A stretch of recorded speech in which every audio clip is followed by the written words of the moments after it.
Okay, guys, so great to meet you. How are things going so far today? Great. Thank you. Good. Good. Little hot here on the East Coast, but we're hanging in there. I'm in the East Coast too, my friend. I'm in Toronto, actually, speaking to you. So, and it's very humid here. So Yeah. I have not gone out because my hair will frizz out. So, you know, but it looks okay for you guys. Boy, were you both ever fantastic in this film? I gotta say, I don't even know where to start. Edward, let's start with you because what a tough role. You went all in for this one. And I wanted to ask you, when you were approached, I mean, you were hired by your acting coach, who ended up being who's the director of this film. What amazing. So I guess initially she was pretty much auditioning you for the last couple of months, you know, before you got the role. What was your reaction to her when she thought you'd be perfect to play Aiden? Well, it was pretty, I was pretty surprised because she, when I read it, I thought, okay, I'll play one of the jocks. I was more athletic at the time. So that was the bill I was going for. And I thought, okay, maybe one of the bullies or whatnot. And the script was a little bit different at the time, but, yeah. But the more I read it, and she was on vacation, I kept writing her. And eventually I wrote her an essay saying why I feel like I'm the only one who could do this, and such and such and such, and I can attempt to do it. And she came back early from her vacation and pretty much met with me, discussed, and then offered the role to me. So I guess it was that that effort that she put in there, you know, canceling some of that vacation, coming back, and that devotion made me say, okay, she's serious. You know what I mean? It's not just talk to that degree, right?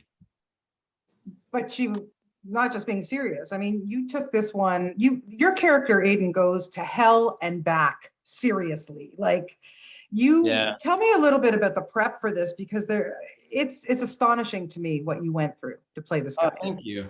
No, thank you so much. It was I mean, the script called for it. The script was it was interesting because, you know, you have most scripts, you have the character description, 20 years old, such and such facial features or body type or hair color, and maybe a little bit of an attitude, but then the script kind of takes it off. But this script surprisingly kept having descriptions of this kid throughout. So for me, it became very apparent that, well, what I ended up doing eventually, and this is on par with what I was just about to say, was that I started very early on cutting a lot of my lines, because I understood that, okay, I'm going to be in this movie for a lot of the time. And it's more about the body language than what he says. And he is more of an introvert. And of course he puts on this facade and so on and so forth, but he is at heart more of an introvert. So that's where that stress, or I guess that intrigue about the physicality came. And then I decided I felt like I wanted to lose weight. I pretty much had an idea, as skinny as it could get. I mean, I wanted it to go far, and the director, I told her, she said, no, she said a little bit. Then I lost a lot of weight. I lost like 25 pounds. Then I remember I showed up to her doorstep. I hadn't seen her for like 4 or 5 months because I was in Europe losing all the weight where I live. And she was very, very angry with me. Actually, she said, you can't do this. This is unprofessional. You know, the lighting people, everybody, the camera people, they don't even know what you look like anymore. We have to redo pictures. They have to meet you. And then she said, you don't wait and get to whatever that was. And then I lost another 10 pounds from there because I felt like it wasn't there yet. And that's when she said, okay, fine. I think it was on the first or second day that we realized, okay, it really works. Because without anything, Aiden could be there. And by the time I think what made it interesting was I'd lived in it for so long by that point. I think I did it for 7-8 months to get to that stage. So it just felt authentic from my side, I guess. Yeah, absolutely. Cameron, kudos to you for taking this role too, and, you know, kind of playing this hard ass cop. And I'm watching it and I'm thinking, I don't know, like, is he a prick or is he doing the right thing? What was your take on him?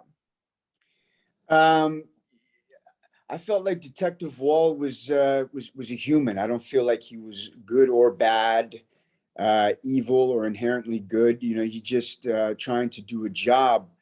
But I feel like the connection that he developed with Aiden surprised him and sort of allowed him to become a better version of himself.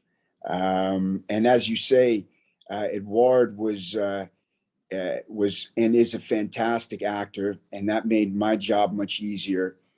He really did. He went all the way. You know, he sacrificed a lot, and I think it was all well worth it based on his performance. So Yeah, well, clearly, but for you, you know, look, it's no secret what you've gone through in your life, and thank God you came out on the right side. So congratulations for that.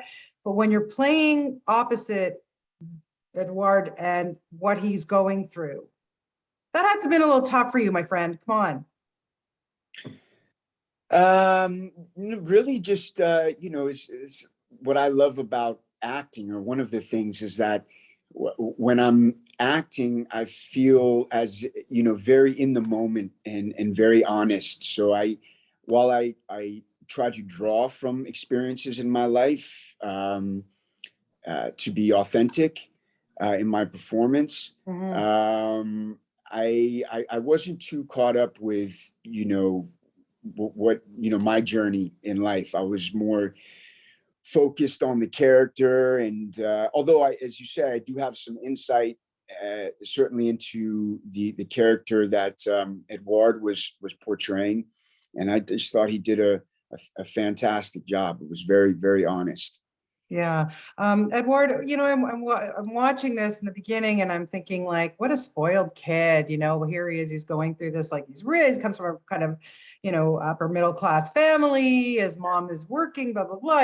Then he gets, you know, caught up with these guys. And then as I was kind of watching his downfall, I was thinking like, oh man, you know, unfortunately, so many people kind of fall into that. And I just was wondering from you, what was the hardest thing for you to shoot? At the end of the day, there were so many harrowing scenes that you had to take on. I don't know. Not to me. Oh, I don't know. No, not to be dramatic at all. But it was, and I think to almost add to what you were chatting with Cameron about before, is that the movie was so on point with how dark it wanted to be, and what comes out on the TV screen is very obviously different than what was actually happening. The whole subject was very dark, and the mood was there, and it was very aggressive. And me and Cameron were very much going at it together. So there was a lot of, we were quite drained at the end of the day. So we didn't almost have to, it never felt like you had to really think of the subject, if that makes sense. You were so in it. And that was it was the whole context sort of what we were doing. But I wouldn't say the most difficult, because everything was an absolute pleasure, but the most memorable part was that there's a little scene we have outside of a car where me and him get a little bit aggressive, and that was like, I was waiting for that so much, and we had done that once in rehearsal and whatever, and I think I spat on him a little bit before. I just wanted to poke his buttons, and I think it was the one time we are very close, but it was the one time I poked a little bit far, and I said, "Oh, come on, you have to go for it." I was calling him names, and because we were shooting this wide, and he went for it. And I tell you, and I think we did takes and takes and takes of that. I mean, there's 3 slaps. It goes on for a while. And I remember at one point, he even turned around and was like, "That one must have felt, you must have felt that one. How was that one?" So that's the most memorable part of it, you know. That was a fun bit.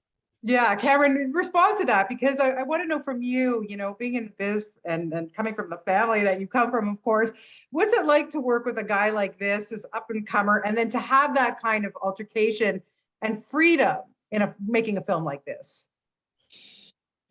Well, we sort of came to the understanding early on that we were going to give each other the freedom to continue to surprise each other. And I like working like that. And so we did just that, you know, and there was definitely some surprises. I think what Edouard is referring to is, you know, this scene we have where I'm sort of giving him a pep talk. Right. And I think there were definitely 1 or 2 of those slaps that landed a little harder than I had intended. But it's good. It sort of keeps you honest and in the moment. There was no acting involved, I'll tell you. My face is not my face woke up actually, was like, what the hell do you think you're doing?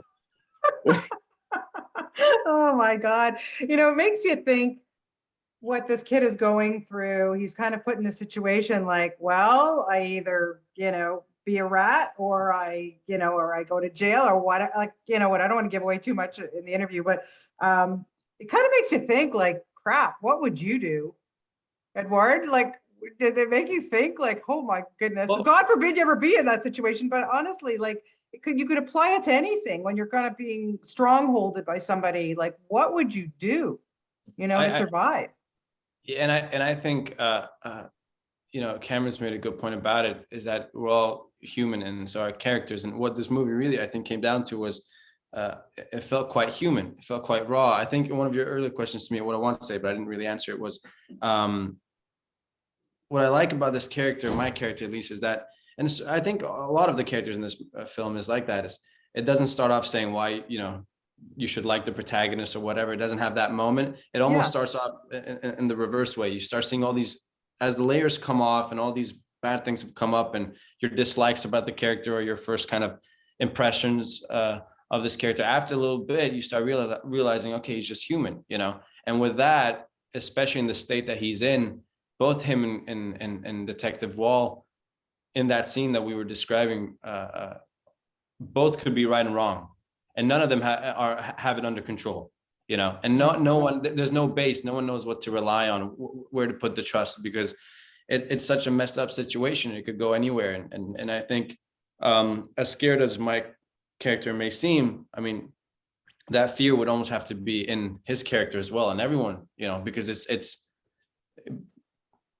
basing all of this trust on a 17-year-old to do this when he's in no shape, or both physically and mentally, to do any of this. It must be tough on everything, Yeah, 100%. Yeah, it just really, it makes you think like what he goes through, and I don't know. I thought you guys did such a great job in this. And yeah, Cameron, I just wanted to say, I've had the opportunity. I've been doing this for a long time, and I've had the pleasure of interviewing your grandfather, your father, many times over the years. And I wondered, for you, what is the best piece of advice that maybe you got from them about the biz? And was it always inevitable that you would go into it, being from the family that you're in?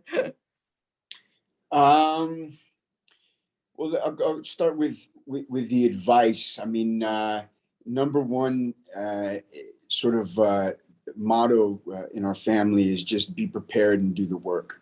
Right. And then, after that, it's just is be honest. Try to find the authenticity in what you're doing. But really, is do the work. Right. Be prepared. And the acting was not something that I was drawn to for most of my young life. In my early 20s, I started to get into it, and just sort of, as I said to you, one of the things that I really love about acting is it offers me a chance to really be honest and free. I feel like most times in life we're sort of playing a role, but when you're actually playing a character, you can free yourself up and just be honest in that character. And I find that to be very refreshing. Yeah, no, I agree. And Edouard, just to wrap it up, what was the most important thing you learned from working with Cameron? I mean, before I answer that, and we were just talking about it. Where do we start? Yeah, where do we start? I mean, it's okay. I think we have a few minutes. Go for it. let me tell you, this movie is one that I always refer to when I think about any future projects, my involvement in them, how just the loving feeling of this crew, the intimacy of this crew, especially because I was there every day. I just loved it, and I loved the collaboration with everyone. And I'll bring that to Cameron. It was incredible. I don't know why we hit it off so well. It wasn't one thing we said or agreed upon or shared. We just he was in such a way, in such a large way, a kind of a net of comfort, but mostly because he was just himself, and we we just chat as buddies, and we just chat about random things, and just enjoy each other's company. So the best advice that I got from Cameron is that for any credit that I have in the movie is just me reacting off of what's happening, you know. So there's no acting needed. Yeah, well, you guys did, like I said, a really, really authentically amazing job. It really, wow, it was a heart stopper, I have to say. So thank you so much for your time today. I really appreciate it. Congratulations on it, and best of luck. I hope a lot of people see it. It was really, you guys are excellent. Thank you for your time. Thank you, Thank you Bonnie. so much, Bonnie. Okay, take care. Enjoy your Yeah, day. good day. Thank you. Okay, Bye-bye. bye.